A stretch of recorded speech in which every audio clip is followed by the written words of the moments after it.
So I don't know how well this is gonna work. So quick kind of update, I guess, before I get into the actual update. If you're new, welcome. If you're not new, you would know that I used to do a crafting podcast, and basically I wasn't happy with the way it was going, so I'm going to redo it. And now that things have kind of slowed down, and I keep twirling because I'm in a spinny chair and it won't stop moving. Anyways, but I wasn't happy with it. I'm gonna redo it. For some reason, if I shoot video on my phone, or if I have pictures on my phone and I try to transfer them to the computer, for some reason it says that I don't have any pictures or video to transfer. And Jasper is gonna come in here, my doggy. But so I am gonna redo the podcast now that everything has kind of slowed down a bit, life-wise. So, what has been going on in my life that has made everything so chaotic? Well, it's the year of family, of Justin's family. We have seen his dad so far. His dad down in Peru, well, Guatemala. He lives in Guatemala now. He came out to visit us in March or April. And then we drove 3 hours to Cocoa Beach to see his cousin Guillermo and his wife Stephanie, and then Stephanie's sister and husband, for like a few hours out of a day. Because Justin's been working like crazy as always. We just got back from Colorado about like a week and a half ago, where we saw Justin's mom and stepdad and his brother and my sister, which is Justin's sister-in-law. Yeah, we saw her and their 2 kids. We were in Colorado for a week, and it was really, really amazing and really, really fun. Some things happened, but we're all good. Mostly, the one thing that really worried me is we almost missed our flight back from Colorado because I got the gate number wrong. That was not fun.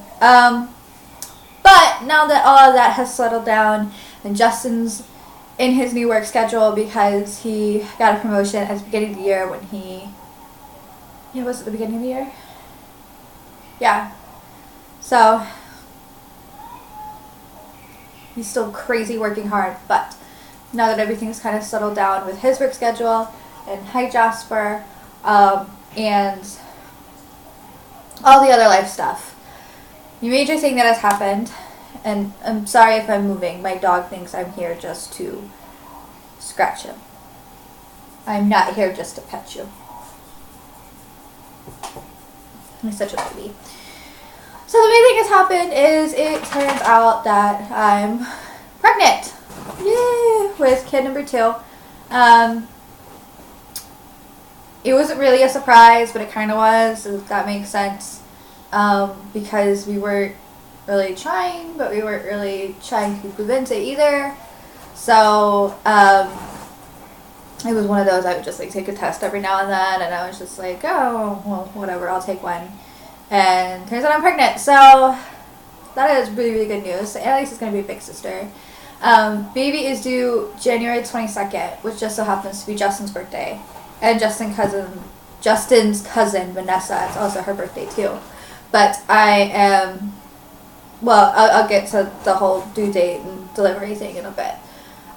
So, it's not like I've been hiding it, but it's not really like I've been shouting it to the rooftops kind of thing. I mean, I think it's a wonderful thing, and I'm really, really happy, and Annalise is happy. Everybody's like so excited and everything, and I'm excited. It's just when you're in your first trimester of pregnancy and it's really rough, you don't really want to stand on a mountaintop and shout it out, if that makes sense. I was really, really tired all the time. Like, I had such bad fatigue, it was not even funny. And every time I would sleep, it wouldn't feel like it was a restful sleep. So that didn't really surprise me, because I had the same thing with Annalise. The things that did kind of surprise me were the nausea and the morning sickness, 'cause I had none of that with Annalise. Like, with Annalise, I would just sleep for like 11, 12 hours a day, or even sometimes more. And then I'd be fine. I didn't really have nausea. The one time I had sickness with Annalise is because Justin cannot make a sandwich, and he just put a giant dollop of mayonnaise in the middle of a piece of bread when he was making me a sandwich. But he didn't spread it around with a knife. It was just like a dollop right in the middle, so it like bit into this giant glob of mayonnaise, and that kind of just made me sick. But I think that would make anybody sick, just biting into a giant ball glop of mayo. But with this time around, I had really bad nausea. I had really bad fatigue. I ended up having to go to the hospital when I was about 8-week-ish pregnant. I can't really remember. It seems like forever ago now, like honestly. Because I was having, like I had a bit of spotting with Annalise. But with this time around, it was a little bit heavier. So the doctor there said it was a small hemorrhage that sometimes happens. Is basically a threatened miscarriage is what he called it. So I was put on bed rest. I couldn't really do anything at all for like 3 weeks, which stunk. But I was also having really bad fatigue and nausea at the time. So I guess being stuck in bed for like 3 weeks was not all that bad. But it seemed like towards the end of like the first like 10 weeks, the nausea and the vomiting was going away. Well, I thought it was. And then I got an 8-day-long migraine, which was not fun. A severe migraine. And if you've been pregnant before, you would know that there are certain medications you can take and you cannot take. And if you've never been pregnant before and you didn't know this, you cannot take aspirin when you're pregnant. And a lot of migraine medication has aspirin in it. So you can take Tylenol, which is fine because you can take acetaminophen. So I took a bunch of Tylenol and it was not working at all. It was just not strong enough. So I had to find a migraine medication that had acetaminophen in it and had no aspirin in it. And you're not allowed to take naproxen either, which is like a leave. You can't take that either. It's like Tylenol or Excedrin migraine without the aspirin in it, which Excedrin migraine tension headache that does not have aspirin in it. And I think I went through like a bottle and a half of that, like a small bottle and a half, not like a big bottle. We buy like the small little bottles, but because it's so expensive. But 8-day long severe migraine. I'm talking like I had blind spots, like I couldn't see, my head was just like pounding, I was throwing up, I could not keep anything down at all. It was not fun. So then I finally get over it. Like I wake up one morning and I'm like, I don't have a headache, and I go through the whole entire day and I was like, I don't have a migraine, I feel great, this is amazing. The very next day, and that day I had to go to an OB appointment. The very next day after my OB appointment, I have a severe head cold. I'm like runny nose, all stuffed up, can barely hear, I have like the sinus pain right here. I'm like, you have to be kidding me. This is just like the worst ever. Just, it was so terrible. And it lasted for about like a week or so because it was in my head and then it moved into my chest. I like coughed all that stuff up and I was basically finally better probably a week before we left for Colorado. And I was just like, it was just so terrible. So we went to Colorado and I felt really, really good the whole entire time. I kind of surprised myself. I'm not an outdoorsy person. I mean, I like walking and I like hikes, but not like anything I would say that's extreme. And I'm probably using air quotes wrong and I don't even know why I'm using air quotes. But I'm not one to say, hey, let's go hike 2 miles up a mountain for fun just because. And I'm not that type of person. Like, it doesn't really seem like it's fun to me, but I guess with the right people it's actually really fun. But we went on this one hike, the one big major hike that we did. It was because we hiked in the Rocky Mountain National Forest because we stayed in Estes Park. Well, just outside of Estes Park, but it was like 10 minutes away from Estes Park, if that. But we would hike in the Rocky Mountain National Forest, or National Park. And the one major hike we did, it was like you start at almost 10,000 feet elevation, or like 9,500, somewhere around there. And it's like 450 feet at elevation over 1.7 miles. There were a lot of parts that were steep, but for the most part, I stayed pretty much in front of like the group, because it was Justin, his brother Gio, Tessa, me, his mom, and his stepdad, and then 3 kids.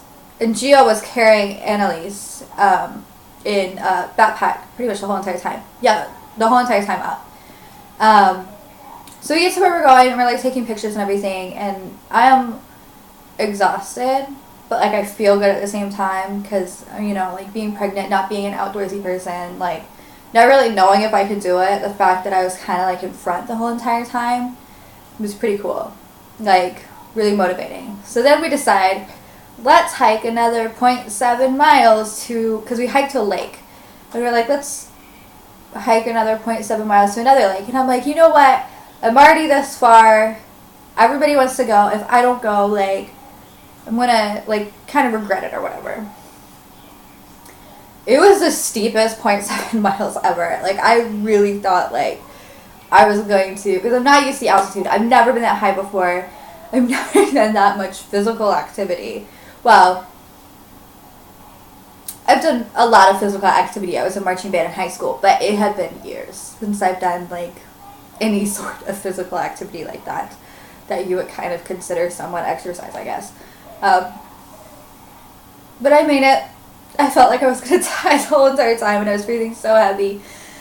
But I made it, and definitely the way down, like going down, is a lot easier than the way up, because you are going down in elevation. It's not as steep. I mean, it's not steep going up, like it's steep going down, but it's easier to go down a steep grade than it is up a steep grade, because like gravity and stuff. But we were like probably like just under half a mile away from the parking lot that we parked in, and I don't even know really what happened. I was in a conversation with Tessa and her daughter, and I just fall, like my ankle twists, I hear a crack, and I just fall, and I'm just like, you have to be flipping kidding me. Like, this cannot be happening to me right now. I was doing so well. And there were like hikers. There was like 3 other hikers that was near us. They were just like, oh, we'll carry you down. And I was like, no, because they look like high schoolers. And at that point, it was like a pride thing. I was like, made it up the mountain myself. I'm not going to let like 3 high schoolers carry me down the rest of the way. But good thing, Gio's a doctor. So he was there, and he was just like, oh, you'll be okay. And good thing Tessa was there, because she ended up carrying me to the car. She like just side picked me up, like she hulked me into the car. It was actually really entertaining. So I twisted my ankle really bad on that hike, and I twisted around, so I'm going to twist around again. And I'm sorry if it's fuzzy. But anyways, my ankle was kind of swollen for a little bit, but I got over it. Like, it eventually healed, like, after a day or two, and wearing compression socks and stuff, and keeping ice, or whatever. It wasn't that bad. But it was a really good trip. I really enjoyed it, and I didn't think I was going to be able to do all that, or the hiking at least, because of being pregnant. So, we get back. Ever since we've been back, I've just been kind of just chilling. Like, I haven't actually unpacked our bags yet from Colorado, and I'm using the whole, like, I'm pregnant and tired excuse. But not to, like, anyone, just, like, to myself, if that makes sense. So, now that I'm in my second trimester, I forgot to mention this. I'm 16 weeks and 6 days pregnant. I'm 17 weeks tomorrow, so let's just say I'm 17 weeks pregnant, because it's tomorrow.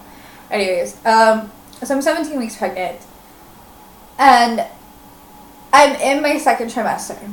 And with Annalise, as soon as I hit second trimester, fatigue went away. I felt really good the beginning of it. I was working at the time, so, I felt good. Didn't really have any problems. This time around, I'm really, really tired, only because I've been having really, really bad bouts of insomnia. Like, I'm tired, I'm exhausted, I want to go to sleep, but I cannot go to sleep, no matter what I do. Like, I don't know if it's because I have too much on my brain, or what, I don't know. Like, I just cannot fall asleep to save my life. And when I do fall asleep, it's not a restful sleep, and I have, like, these weird, like, nightmare ish, but not like terrifying, just like very awkward, slightly scary dreams. Like every single night. So like I'll go to sleep, I'll finally fall asleep at like 2 or 3 in the morning. And it never fails. I'll wake up at like 5:30, 6 o'clock in the morning from one of these dreams. And it's just like, give me a break. And of course, every time I wake up, I'm like instantly, it's like, alright, gotta go to the bathroom, gotta get something to eat. Because if I don't eat within an hour of like actually opening my eyes from sleep, like I'll feel like a little bit sick and stuff. Because my belly is growing, so I can't eat like big meals like I was before I got pregnant. Sorry, my bra straps are showing and I'm fiddling and stuff. I'm sorry for the rattling, my air conditioning just kicked on. But anyways, so it's just been like this constant cycle. And during the day, like I feel really tired, but I'm hanging in there, and I'm starting to get the energy to where it's just like I need to get stuff done before the baby comes, because the office here that I'm in, the couch behind me, we are going to switch our guest bed with the couch. So this is going to be like the guest bedroom / office area, and the couch is going to go in the baby's room for nursing and for me to like sleep on and stuff when the baby's born. Because when Annalise was born, our room was right next to her room, so like I could hear her if she cried, or like Justin can hear her. But the kids' rooms are on the like one side of the house, like that way, and then the master bedroom's like here. So it's all the way across the house, and it's already hard for me to hear Annalise cry at night if I'm sleeping in our room, my bedroom, with the door closed. Obviously, like I can't really hear her. So I'm going to kind of either temporarily move into new baby's room and sleep on the couch, or we're going to either borrow a pack and play or buy a pack and play, because Annalise is broke, so you have to throw it away. And put baby with us in the bedroom for a little bit. But I don't know if I want to do that. I'm still kind of just like iffy on the whole thing. So, I haven't really had any motivation to actually do anything about it, but, like with like arranging and like cleaning and stuff, but I think today I'm going to start slowly forcing myself to do it, because I have a feeling that's the only way I'm going to get anything done. So, what else? Oh, we do know the baby's gender. We're having another girl. We're naming her Olivia. Olivia is just a name that, like, it doesn't really come from anywhere. I just like the name. And I turned again. I'm sorry. Justin and I just like the name. The middle name, though, was hard, because we literally tried every other name that we could think of, and we just nothing. It either didn't sound good with Olivia, or one of us didn't like it. Which, when I say one of us, mostly Justin didn't like it. So, I was actually talking to my brother one day, and he's like, well, what about Christine? Because his middle name is Christopher, and Christine is like the female version of Christopher. And I was like, Olivia Christine. So I liked it. I told Justin about it, and he really liked it. So we're having another girl named Olivia Christine. Justin wanted a boy, obviously. I kind of wanted a boy. I told him I'll get pregnant one more time after this, and if it's not a boy, then you just have to deal with a bunch of girls in the house. But we are... So we did the genetic test, like the blood test that they do to find out the gender. We found that out before we went to Colorado. Because we told a lot of people before Colorado. And then I just went back this past Thursday to see the midwife. Because the OB office that I'm going to is like 45 minutes away, but they deliver at the hospital that we want to deliver at, if that makes sense. So they have like a satellite office only on Thursdays. So I go to my OB appointments on Thursdays, but I don't see the OBGYN doctor. I see the midwife he works with, which I absolutely adore her. She is amazing. But we did that. I had to do a blood test for the checks for like spina bifida. I already did the one for Down syndrome and stuff. That's the one that they also told me the gender. Everything's fine there. Everything's perfect there. I'm going to take a sip of my tea because I'm really thirsty. And before anybody gets mad at me for drinking tea while pregnant because caffeine, I bought the caffeinated tea bags. So, there. I cannot live without sweet tea.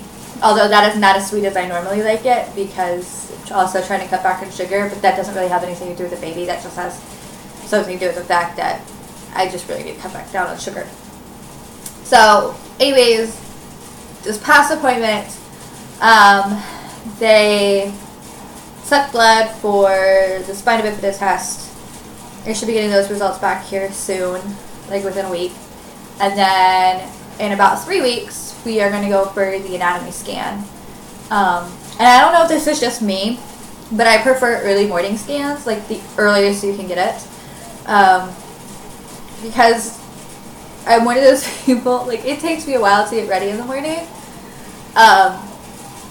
Like if I actually like want to get ready, if that makes sense. Like if I want to actually like put makeup on and everything, it'll take me a while to get ready and like do my hair and all that other stuff.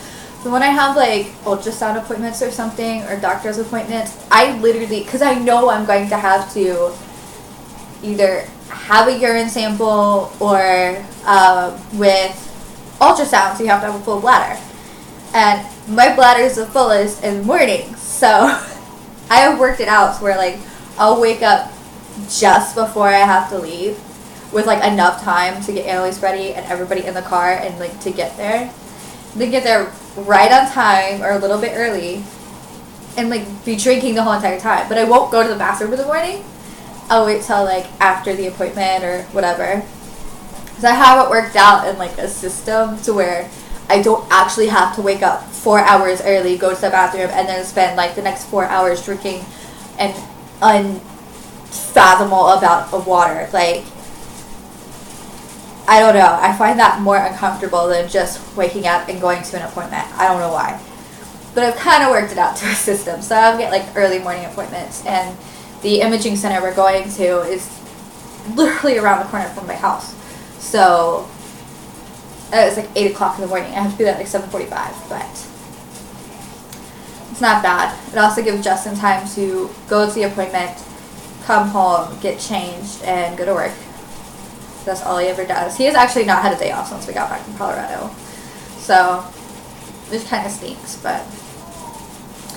So, we're doing that. As for labor and delivery, it has pretty much been decided. Okay, I'm due January 22nd, which is Justin's birthday and his cousin Vanessa's birthday, like I said. I'm due January 22nd. I had to have an emergency C-section with Annalise. Long story short, they didn't know where her umbilical cord was, and every time I would have a contraction, her heart rate would drop dramatically. So I made the decision, last minute, let's just have a C-section. And thank goodness I did, because her cord was around her neck. She was a big baby. Like, for me, because I'm kind of small framed, and, I'm only 5'6", I'm kind of short. Well, I'm average, I guess, but I'm shorter than a lot of the other people that I hang out with. But Annalise was an 8-pound, 6-ounce baby. So she was a big baby. And I have a feeling with Justin's genes and my genes, because I was also a big baby. I was like 9 pounds, 6 ounces or something when I came out, and my brother was, I think, over 10 pounds. I'm not sure. So just big babies run in the family pretty much. So just because of what happened last time and other issues that I've had having with this pregnancy, my blood pressure's been really low this pregnancy. Last time it wasn't very low until like towards the end, but my blood pressure this time around has been on the lower side. Like, not to the point where they have to like hospitalize me or anything like that, but it's just like I have to wear compression stockings and to get like circulation. I have to have more sodium in my diet. Like, I have to drink a lot of Gatorade, and it's just been kind of low. So just with that, the fact that Annalise was a big baby, I have a feeling Olivia is going to be a big baby as well. We've just decided that we are going to do an elective C-section. For all those reasons, just not really because it's easier, it's because I don't really know how to put it. I feel more comfortable if that happens. And I don't want to start like a whole debate or saying you should go for a VBAC. Like, I've already thought about everything. I've already talked to my wife about it. I've talked to my family. I've talked to a lot of people about it. We're just doing an elective C-section. So we're actually going to be delivering January 15th. This is exactly 39 weeks. So we're going to be at 39 weeks, January 15th, which is a Sunday. So that's when we're delivering. Jocelyn's mom's going to come down for a little bit and help us. And then when she leaves, I think my mom's going to come during the summer, because my mom got a new job, and she's going to be teaching at a Christian private school. So she's going to be teaching music at a Christian private school. So she can't really just like up and leave during the middle of the school year. So she'll have to wait until after the school year. But hopefully Gio and Tessa will be able to come down too. But we are doing some things differently.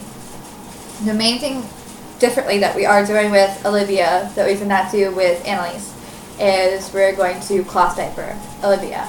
I don't want to start like a big whole giant drama mess or whatever, but we're not doing it for environmental reasons.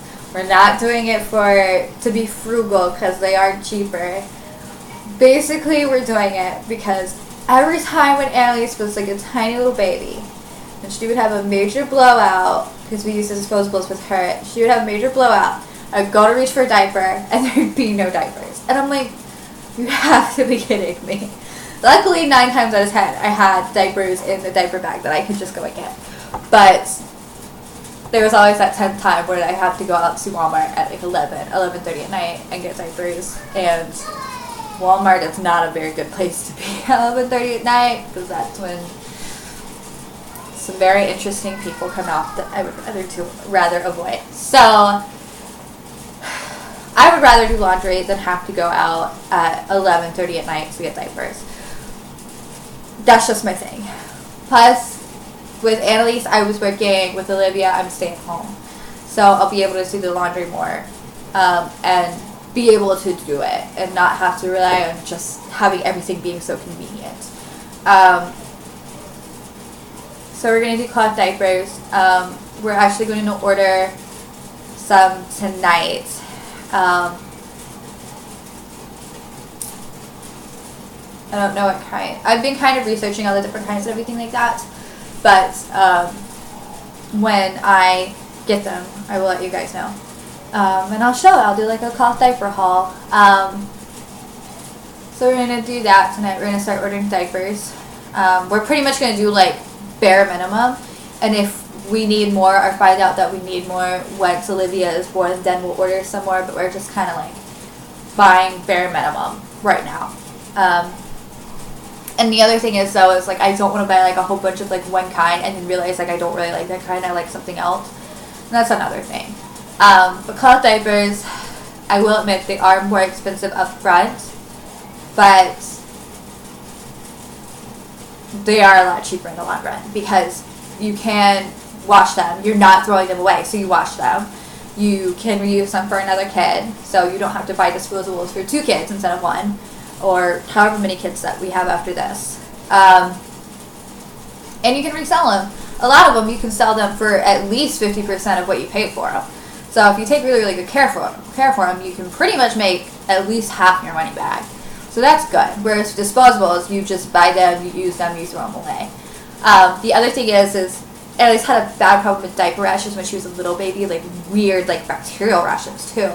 But we found out that it was like certain chemicals in certain brands of diapers, so we had to go through a lot of different brands of diapers before we found one that would not give her a diaper rash. And then we also had to change the wipes and all that other stuff, whereas with cloth diapers, there's no chemicals or anything in it. It's fabric.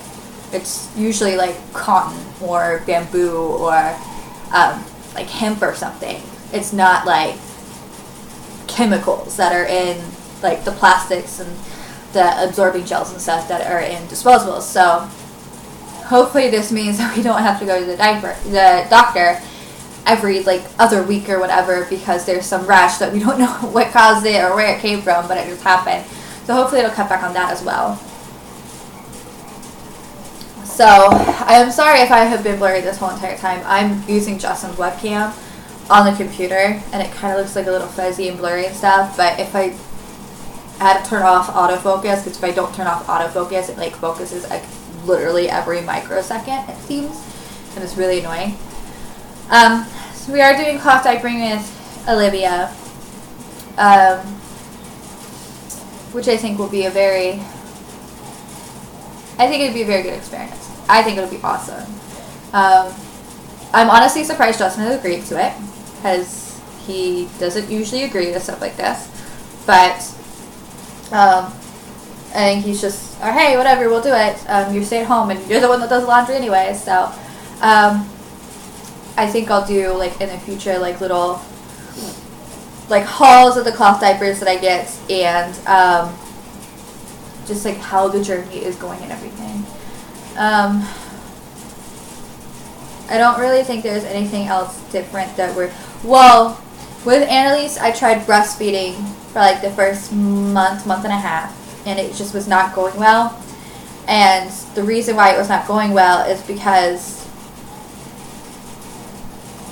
the hospital we delivered at with Annalise, although I liked some of the nurses and the experience wasn't terrible. Like, I would deliver another baby there, but if I had a choice between that hospital and the hospital we're delivering at now, I would choose the new hospital. The nurses were nice, like, in the actual, like, delivery part, like, my labor and delivery nurses, but, like, the afterwards, they basically just wanted to tell me how I was breastfeeding Annalise wrong. And they didn't really want to actually, like, show me how to do it right. Like, they would show me once or twice, and if I didn't get it after that, then I guess, like, they felt like I was a lost cause or something, or they were just having really bad days or something. Every time I would ask for a lactation consultant, I think I saw the lactation consultant once after Annalise was right after Annalise was born, and then, like, a day later or something, and every time I would call, like, they didn't have one available, or I don't know what was going on. So since then, I have learned that it is perfectly okay to fire your nurses and basically say, get out of my room, you're stressing me out, send a different nurse in. Like, I did not know you could fire your nurse while you're in the hospital recovering from having a baby, but apparently you can. So if that happens again, I'm going to fire my nurse. I'm going to basically fire anyone at the hospital that says I'm doing it wrong and that's not going to help me do it right. my day nurse, like my morning nurse, I absolutely loved, and she was the only one that actually helped. But like my midday nurse, like when they would shift, and like the nighttime nurse and stuff, I'm gonna fire them if I don't like them. Because I didn't want to be rude the first time around, and now with the second kid, I'm gonna be like, I don't care. I'm just going to be rude.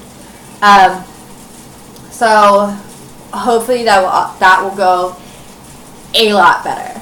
And basically, if anybody tries to stress me out about breastfeeding and try to make me feel bad, like I'm not doing it right, like I can't do it, I'm just not going to deal with that person. Last time I dealt with it and suffered, and Annalise had to end up being formula fed because basically I was so stressed out that I could not produce milk. This time around, it's going to be a whole lot different, and I'm going to do it, and I'm going to keep a positive attitude about it. Plus, I've also been looking up a lot of like breastfeeding videos and stuff online. I figured I learned to knit and crochet from YouTube, so I'm going to learn to breastfeed a baby. Because that's what the internet's for. So that's really the only thing that's different that we're doing, and that's pretty much just been my whole entire update. Sorry if I've just been rambling about nothingness for like the past 40 minutes or so. And I'm sorry if I've been blurry the whole entire time, but what can you do when technology does not want to work with you? So, I don't really have, well, I kind of have much of a belly, so I guess I will scoot back if Jasper will move. Ooh. And you can kind of see my baby belly. This is what it's like from the front. My back, this is 17 weeks.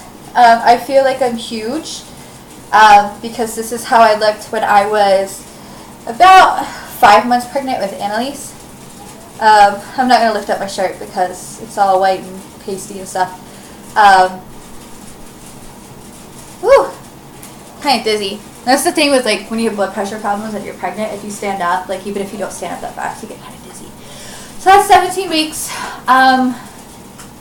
I'll probably do another update in about like 3 weeks or so, like pregnancy update, after like the anatomy scan and everything like that. I'm not going to do weekly ones until like really, really closer to time. But even then, like things don't really change dramatically towards the end. You just get to like this mindset, like where you just want the baby out.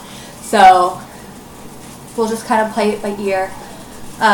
It took me 17 weeks to make it up, like my first update. So, because there's been a lot, but there hasn't been a lot. Like, I don't know.